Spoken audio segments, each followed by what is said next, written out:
السلام علیکم ورحمۃ اللہ وبرکاتہ۔ الحمد للہ نحمده ونستعینه ونستغفره ونؤمن به ونتوکل علیہ ونعوذ باللہ من شرور انفسنا ومن سیئات اعمالنا، من يهده الله فلا مضل له ومن يضلله فلا هادي له، ونشهد أن لا إله إلا الله وحده لا شريك له، ونشهد أن محمدا عبده ورسوله، أما بعد فأعوذ بالله من الشيطان الرجيم، بسم الله الرحمن الرحيم، لتؤمنوا بالله ورسوله وتعزروه وتوقروه وتسبحوه بكرة وأصيلا، صدق الله المولانا العظيم وصدق رسوله النبي الأمين المتين الكريم، ونحن على ذلك لمن الشاهدين والشاكرين والحمد لله رب العالمين۔ قرآن مجید فرقان حمید کی جس آیت کریمہ کی تلاوت کا شرف حاصل کیا ہے، اس کی روشنی میں کچھ دیر گفتگو کرنے سے قبل گنبد خضرا کے مکین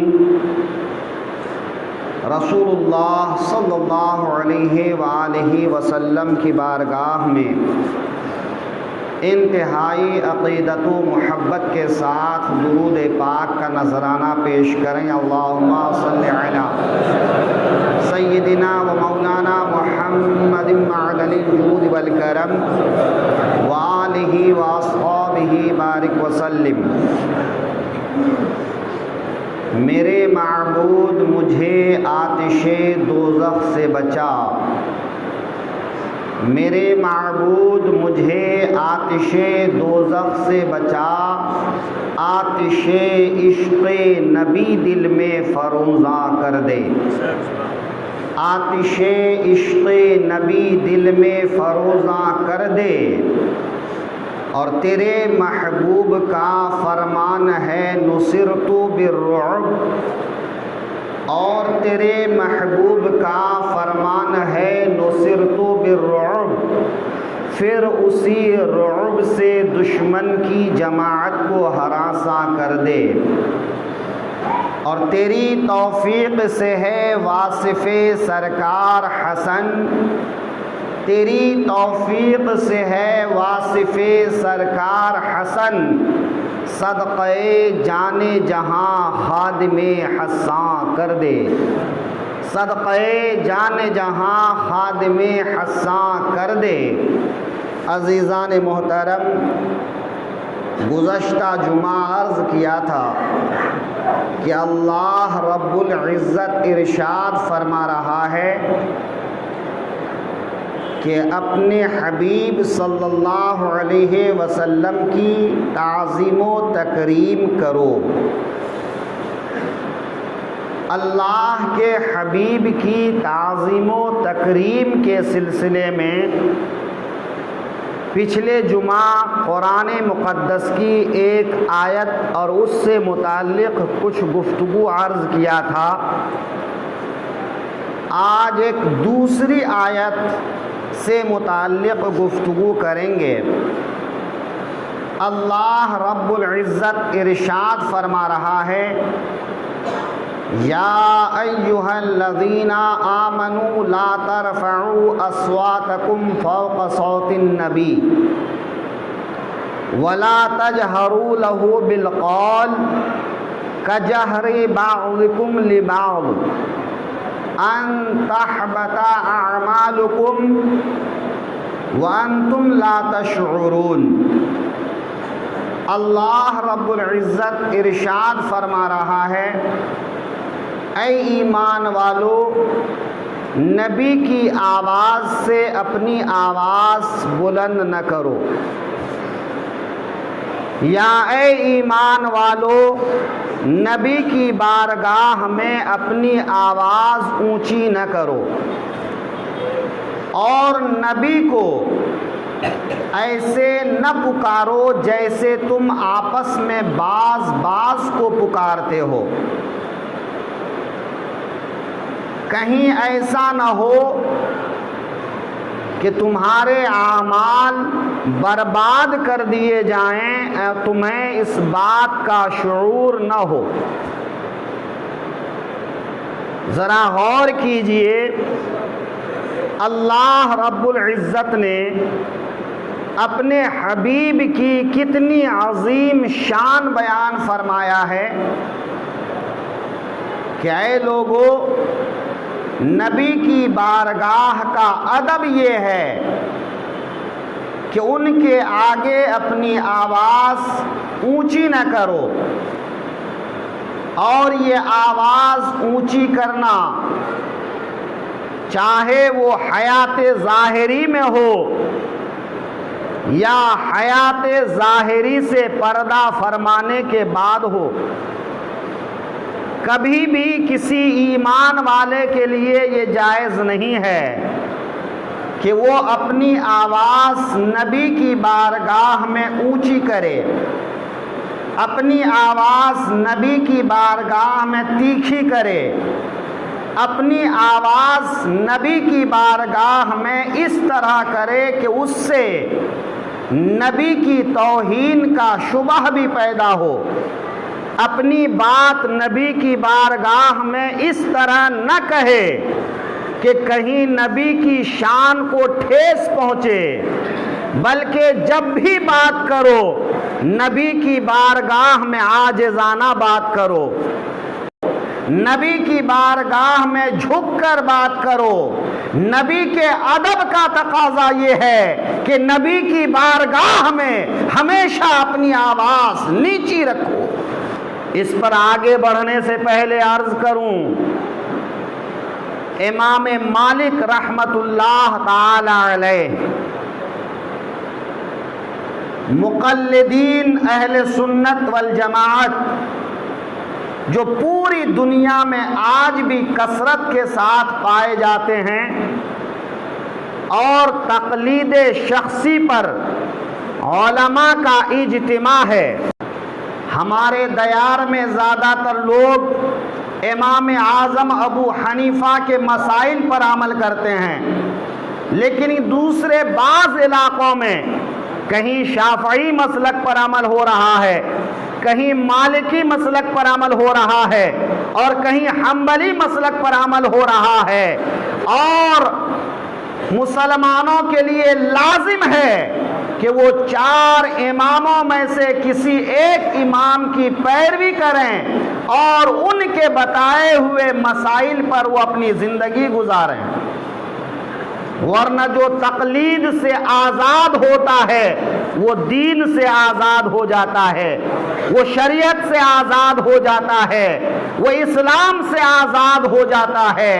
اللہ ایسے لوگوں سے مسلمانوں کی حفاظت فرمائے۔ حضرت امام مالک فقہ مالکی کے بانی ہیں، اور آپ کا مسلک مالکی مسلک رائج ہے دنیا بھر میں۔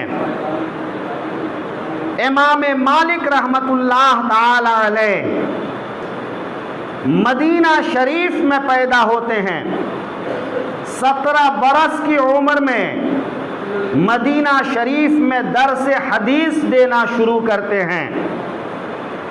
بڑا رتبہ ہے امام مالک رحمت اللہ علیہ کا۔ امام مالک کے ادب کا حال یہ ہے کہ وہ مدینے کی سرزمین پر کبھی جوتے چپل پہن کر نہیں گھومے۔ وہ مدینے میں جب بھی چلا کرتے تھے وہ خالی پیر چلا کرتے تھے، اور کہا کرتے تھے کہیں ایسا نہ ہو کہ اس راستے سے میرے آقا کا گزر ہو اور ان کے نشان قدم پر میرا قدم پڑ جائے اور میرے پاؤں میں جوتے ہوں۔ یہ امام مالک کا عشق ہے۔ وہی امام مالک مسجد نبوی میں موجود ہیں اور وقت کا خلیفہ، وقت کا بادشاہ، عباسی خلیفہ ابو منصور بھی مسجد نبوی میں موجود ہے۔ ابو منصور بات کرتے کرتے اپنی آواز اونچی کر دیتے ہیں۔ مسجد نبوی میں رسول اللہ کا روضہ اقدس بھی ہے۔ روضہ اقدس کے پاس میں جب ابو منصور عباسی خلیفہ کی آواز اونچی ہوتی ہے تو امام مالک فرماتے ہیں، اے ابو منصور، تجھے معلوم ہے کہ تو کس جگہ اپنی آواز اونچی کر رہا ہے؟ یہ میرے آقا کا روضہ ہے جس کے بارے میں میرا راوی ارشاد فرماتا ہے، وَلَا تَرْفَعُوا أَصْوَاتَكُمْ فَوْقَ صَوْتِ النَّبِيِّ، اے لوگو نبی کی بارگاہ میں اپنی آواز اونچی نہ کیا کرو۔ ابو منصور خاموش ہو جاتے ہیں، پلٹ کر کوئی جواب نہیں دیتے ہیں۔ معلوم یہ ہوا کہ دنیا کو اس بات کا اعتراف ہے کہ نبی کی بارگاہ میں آواز اونچی کرنا آپ کی ظاہری حیات میں بھی منع ہے اور ظاہری حیات سے پردہ فرمانے کے بعد بھی منع ہے۔ آقا کریم صلی اللہ علیہ وسلم کی بارگاہ میں جب یہ آیت نازل ہوئی، میرے آقا کے پیارے صحابی حضرت ثابت ابن قیس ابن شماش رضی اللہ عنہ ذرا کم سنتے تھے، اور فطرتاً ایسا ہوتا ہے کہ جو آدمی کم سنتا ہے وہ اونچی آواز میں بات کرتا ہے، فطرت کا تقاضا ہی ایسا ہے۔ تو حضرت ثابت اونچی آواز میں بات کیا کرتے تھے۔ وہ گھر میں ہوتے تو اونچی آواز میں بات کرتے، اپنے دوستوں میں ہوتے تو اونچی آواز میں بات کرتے، بارگاہ رسالت میں ہوتے تو اونچی آواز میں بات کرتے۔ حضرت ثابت اپنے گھر سے نکل کر میرے آقا کی خدمت میں حاضری دینے کے لیے آنے لگے۔ صحابہ کرام کا معمول تھا کہ رسول اللہ کی بارگاہ میں حاضری ضرور دیتے، فیض ضرور حاصل کرتے۔ حضرت ثابت بن قیس بھی رسول اللہ کی بارگاہ میں حاضری دینے کے لیے آنے لگے۔ راستے میں خبر پہنچی میرے آقا پر یہ آیت نازل ہو چکی ہے کہ نبی کی بارگاہ میں اپنی آواز اونچی نہ کیا کرو، آپس میں نبی کے ساتھ ایسے بات نہ کرو جیسے تم اپنے آپس میں بات کرتے ہو، کہیں تمہارے اعمال برباد نہ ہو جائیں، تمہاری نیکیاں ضائع نہ ہو جائیں۔ حضرت ثابت بن قیس کو راستے میں خبر ملی، وہیں سر پکڑ کر بیٹھ گئے، راستے کے کنارے پھوٹ پھوٹ کر رونے لگے، گریبان پھاڑنے لگے، گریہ و زاری کرنے لگے کہ ہائے میں برباد ہو گیا، میں ہلاک ہو گیا، میں ہی وہ آدمی ہوں جو نبی کی بارگاہ میں اونچی آواز سے بات کیا کرتا ہے۔ لیکن حضرت ثابت نبی کی بارگاہ میں اونچی آواز میں بات تو اپنی معذوری کی وجہ سے کرتے تھے، نبی کی بارگاہ کے ادب کے خلاف ان کے دل میں کوئی ارادہ نہیں ہوتا تھا۔ لیکن اللہ نے فرمایا، اے لوگو نبی کی بارگاہ میں چاہے وہ ادب کے ساتھ ہی کیوں نہ ہو اونچی آواز میں بات نہ کیا کرو۔ حضرت ثابت رونے لگے۔ ایک دوسرے صحابی رسول اللہ کی خدمت میں حاضر ہونے کے لیے آ رہے تھے، حضرت عاصم رضی اللہ عنہ، انہوں نے پوچھا ثابت کیا بات ہے، راستے کے کنارے کیوں رو رہے ہو؟ تو حضرت ثابت کہتے ہیں عاصم میں ہلاک ہو گیا، میں برباد ہو گیا، میری نیکیاں ختم ہو گئیں کہ یہ آیت نازل ہوئی ہے اور میں ہی وہ آدمی ہوں جو اونچی آواز میں بات کرتا ہوں۔ حضرت عاصم ان کو وہیں چھوڑ کر بارگاہ رسالت میں حاضر ہونے لگے۔ اتنے میں بارگاہ رسالت میں حضرت سعد پہنچ چکے تھے، اور حضرت سعد حضرت ثابت بن قیس کے پڑوسی تھے۔ حضرت سعد سے میرے آقا پوچھتے ہیں اے سعد، آج ثابت بن قیس کو آنے میں دیر کیوں ہو گئی؟ آج ابھی تک وہ آیا کیوں نہیں؟ ذرا قربان جائیے میرے آقا کی محبت پر۔ صحابہ جیسے میرے آقا سے محبت کرتے ہیں تو میرے آقا بھی اپنے غلاموں سے کیسے محبت کرتے ہیں، ذرا دیکھیے تو صحیح۔ آنے میں تاخیر ہو گئی تو پوچھ رہے ہیں اے صحابی ذرا بتاؤ اپنے پڑوسی کا حال کیا ہے، کہیں وہ بیمار تو نہیں ہو گیا، کہیں کسی پریشانی میں مبتلا تو نہیں ہو گیا، کہیں کسی تکلیف کا شکار تو نہیں ہو گیا۔ حضرت سعد کہتے ہیں یا رسول اللہ صلی اللہ علیہ وسلم، وہ میرے پڑوسی ہیں، میرے علم کے مطابق نہ وہ بیمار ہیں، نہ وہ پریشان ہیں، نہ ان پر کوئی تکلیف ہے، لیکن حاضری میں دیری ہونے کی وجہ معلوم نہیں ہے۔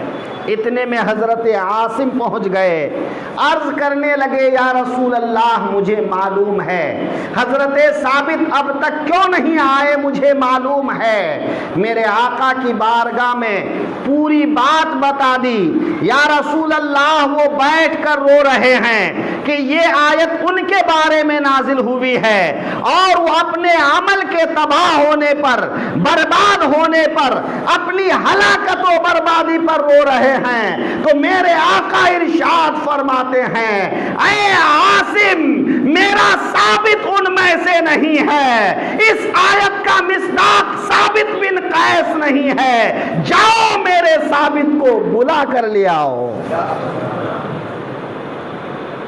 جب آ گئی ہے جوش رحمت پہ ان کی آنکھیں، جب آ گئی ہے جوش رحمت پہ ان کی آنکھیں، جلتے بجھا دیے ہیں، روتے ہنسا دیے ہیں، جلتے بجھا دیے ہیں، روتے ہنسا دیے ہیں۔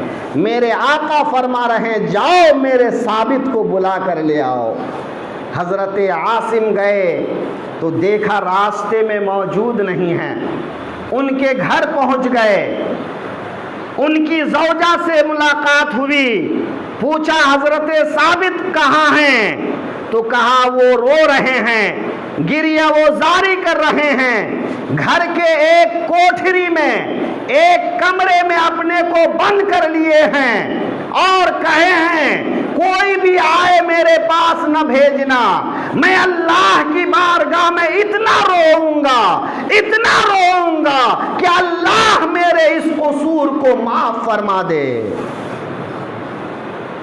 حضرت عاصم فرماتے ہیں جاؤ ان سے کہو کہ ثابت بن قیس کو آقائے دو جہاں بلا رہے ہیں، مدینے کے آقا بلا رہے ہیں، میرے آقا نے یاد فرمایا ہے۔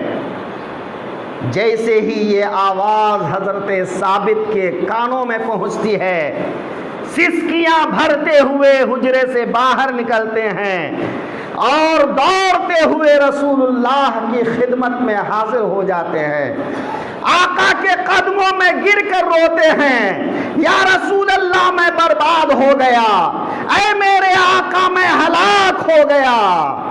میرے آقا نے سر پہ شفقت کا ہاتھ پھیرا اور فرمایا ثابت تو برباد نہیں ہوا، تو ہلاک نہیں ہوا، اے ثابت تیرے اعمال برباد نہیں ہوئے، تو جنتی انسان ہے۔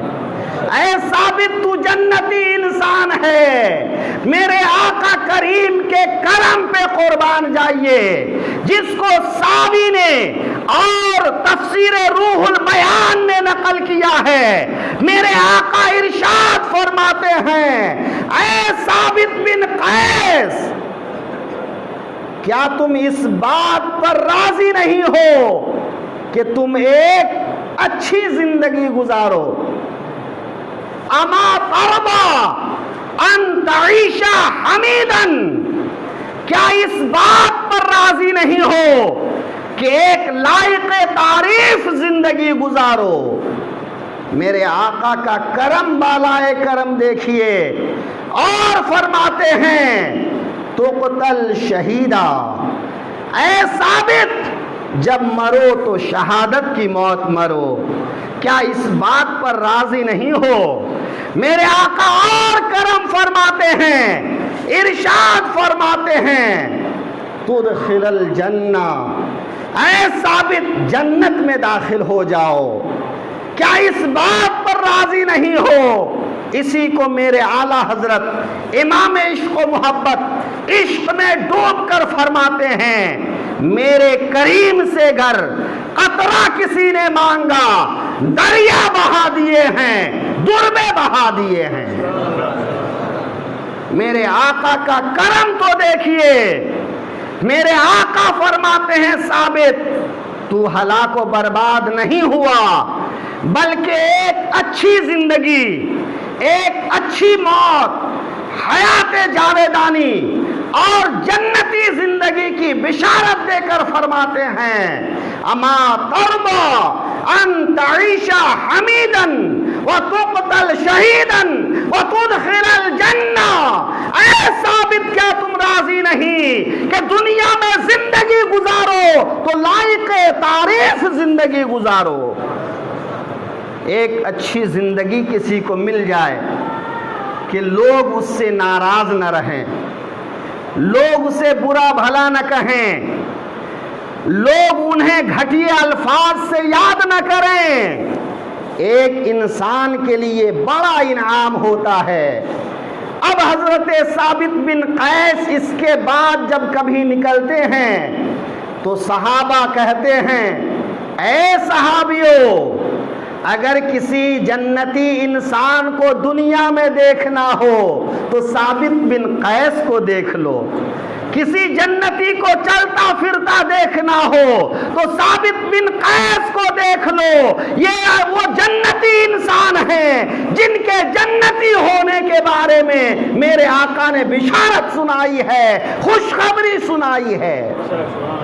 اب لوگوں کی زبان پر زندگی میں جنتی ہونے کی بشارت، جنتی ہونے کی خوشخبری، یہ کتنی لائق تعریف زندگی ہے۔ جب میرے آقا کریم کے وصال شریف کے بعد مسیلمہ کذاب نے نبوت کا جھوٹا دعویٰ کیا،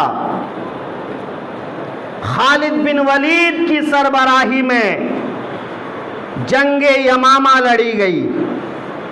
یہ ایک فیصلہ کن جنگ تھی کہ رسول اللہ کے بعد کوئی نبی نہیں، اگر کوئی نبوت کا دعویٰ کرتا ہے تو وہ جھوٹا ہے، اگر وہ اپنے دعوے سے باز نہیں آتا ہے تو وہ قتل کر دیے جانے کے لائق ہے۔ میرے آقا کریم کے سچے نائب پہلے خلیفہ صدیق اکبر کے زمانے میں یہ جنگ لڑی گئی۔ خالد بن ولید سربراہ جنگ تھے اور ان کی سربراہی میں جنگ یمامہ میں بہادری کے ساتھ لڑتے ہوئے حضرت ثابت بن قیس نے جام شہادت نوش فرما لی۔ میرے آقا کی پہلی بشارت پوری ہوئی کہ لوگ انہیں جنتی کہہ کر پکارتے تھے، دوسری بشارت پوری ہوئی کہ جنگ یمامہ میں شہید ہو گئے، اور تیسری بشارت بھی انشاءاللہ پوری ہوگی۔ اسی لیے تو میرے اعلیٰ حضرت فرماتے ہیں، تجھ سے اور جنت سے کیا مطلب وہاں بھی دور ہو؟ ہم رسول اللہ کے، جنت رسول اللہ کی، جنت تو میرے رسول کی ہیں، وہ جسے چاہیں عطا فرما دیں۔ اور میرے آقا نے جسے جنت عطا فرما دی ہو، بھلا بتاؤ وہ جنتی نہیں تو کون ہے؟ تیسری بشارت بھی پوری ہوگی انشاءاللہ۔ آقا کریم صلی اللہ علیہ وسلم کے اس سچے غلام پر قربان جائیے، بس دل میں توب کی ضرورت ہے، محبت کی ضرورت ہے، عشق کے علاؤ کو جلانے کی ضرورت ہے، اور اپنے آقا کریم کی بارگاہ میں ہمیشہ عشق و محبت کے ساتھ نظریں جھکا کر صلاۃ و سلام کا نذرانہ بھیجنے کی ضرورت ہے۔ آج تو موضوع نہیں ہے، لیکن یہاں پر سرے دست ایک بات عرض کرتا چلوں۔ کچھ لوگوں کا ماننا یہ ہے کہ رسول اللہ کو غیب کا علم نہیں ہے، اور وہ قرآن پاک کی ایک آیت کو دلیل بناتے ہیں کہ اس آیت میں 5 چیزوں کا ذکر ہے، اور ان 5 میں ایک چیز کا ذکر ہے کہ انسان کہاں مرے گا، اس کا علم اللہ نے کسی کو نہیں عطا فرمایا، لیکن اس واقعہ میں شاہد ہے، ببانگ دہل اعلان ہو رہا ہے کہ میرے آقا فرماتے ہیں ثابت بن قیس کی موت شہادت کی موت ہوگی۔ میرے آقا کو معلوم ہے کہ کون کہاں مرے گا اور کیسے مرے گا، اگر معلوم نہ ہوتا تو میرے آقا نہ فرماتے تو قتل شہیدن، اے ثابت بن قیس تم مرو گے تو بستر مرگ پہ نہیں، میدان جنگ میں مرو گے، دشمن سے لڑتے ہوئے مرو گے اور شہادت کی موت مرو گے۔